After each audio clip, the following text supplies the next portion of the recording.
கர்த்தருடைய பரிசுத்த நாமத்துக்கு மகிமை உண்டாவதாக. தேவனுடைய எதிர்பார்ப்புனா என்ன?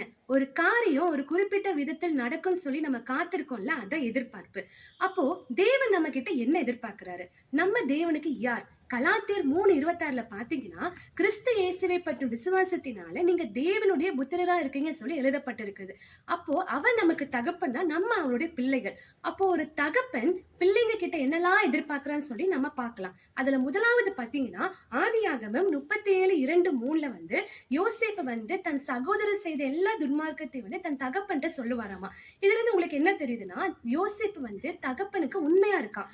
அது மட்டும் இல்லாம அந்த தேசத்துல தகப்பனுடைய பேர் கெட்டு போயிடக்கூடாதுன்னு சொல்லி யோசேப்பு ரொம்ப அக்கறையா இருக்கான். அதே போல நம்மளும் நம்ம கர்த்தராகிய இயேசு கிறிஸ்துவுக்கு உண்மையா இருக்கணும். அது மட்டும் இல்லாம நம்ம மூலம் அவர் நாம தூஷிக்கப்பட எப்பவுமே நம்ம காரணமா இருக்கக்கூடாது. ரெண்டாவது பாத்தீங்கன்னா, ஆதியாகமம் 46:29 யோசேப்பு தன் தகப்பனை ரொம்ப நாள் கழிச்சு அவன் சந்திக்கிறான். அந்த சந்தர்ப்பம் வரும்போது அவன் தகப்பனை பார்க்க ரொம்ப வாஞ்சியா இருக்கான். தகப்பனை கண்டவுடன் என்ன பண்றாங்கன்னா, 2 பேர் கட்டி பிடிச்சு ரொம்ப நேரம் அழுகுறாங்க. இதுல இருந்து நமக்கு என்ன தெரியுதுன்னா, நம்மளும் நம்ம கர்த்தராகிய இயேசு கிறிஸ்துவை தேட அவர் சமூகத்துக்கு வாஞ்சியா ஓடி வரணும். இதுதான் தேவன் நம்ம கிட்ட எதிர்பார்க்கிறாரு. மூணாவது பாத்தீங்கன்னா, 1 சாமுவேல் 9:3-4 கீஸ் தன் குமாரனாகிய சவுல் கிட்ட என்ன சொல்றாருன்னா, கழுதைய தேடி கண்டுபிடிச்சு கொண்டு வர சொல்றாரு. ஒரு வேலையை கொடுக்கிறாரு. அந்த வேலையில சவுல் ரொம்ப கவனமா இருக்காரு. அந்த கழுதை கிடைக்கிற வரைக்கும் அவன் வீடு திரும்பலையாமா. முடிவில் அவனுக்கு என்ன கிடைச்சதுன்னா, 1 சாமுவேல் 10:1 ஒரு ராஜ அபிஷேகம் அவனுக்கு கிடைச்சது. அதே போல நம்ம கர்த்தராகிய இயேசு கிறிஸ்துவும் நம்ம கிட்ட ஒரு வேலையை கொடுத்திருக்காரு.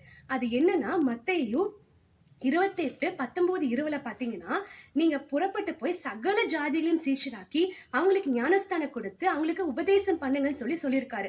அந்த வேலையை நம்ம செய்யறோமான்னு சொல்லி நம்ம யோசிக்கணும். அது மட்டும் இல்லாம அந்த வேலையை செய்ய நம்ம கவனமாவும் இருக்கணும். இதுதான் தேவன் நம்ம கிட்ட எதிர்பார்க்கிறாரு. நான்காவது பாத்தீங்கன்னா, 1 நாளாகமம் 22:11 தாவீது சாலமோன் கிட்ட கர்த்தருக்கென்று ஒரு ஆலயத்தை கட்ட சொல்றாரு. அதே மாதிரி சாலமோனும் மகிமையா ஒரு தேவ ஆலயத்தை கட்டினான். அதே மாதிரி இந்த நாட்கள்ல, இந்த கிருபையின் நாட்கள்ல நம்ம ஆவிக்குரிய ஜீவித்துல பார்த்தா நம்ம தான் அந்த ஆலயம். அதை குறித்து 1 கொரிந்தியர் 3:16-17 எழுதப்பட்டிருக்கிறது. அப்போ நம்ம அந்த ஆலயமாகி நம்ம சரீரம் இயேசு கிறிஸ்துவாகிய அந்த மூலைக்கல்லின் மேல் அப்போஸ்தலர் உபதேசங்களின் மேல் நம்ம கட்டப்பட்டிருக்கோமான்னு சொல்லி நம்ம யோசிக்கணும்.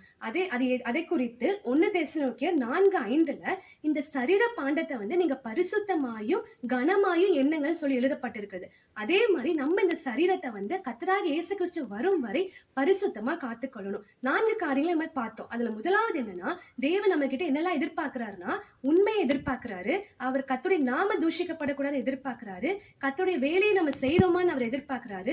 4வது நம்ம சரீரத்தை பரிசுத்தமாய் காத்துக்கொள்றோமான்னு எதிர்பார்க்கிறாரு. ஆமென்.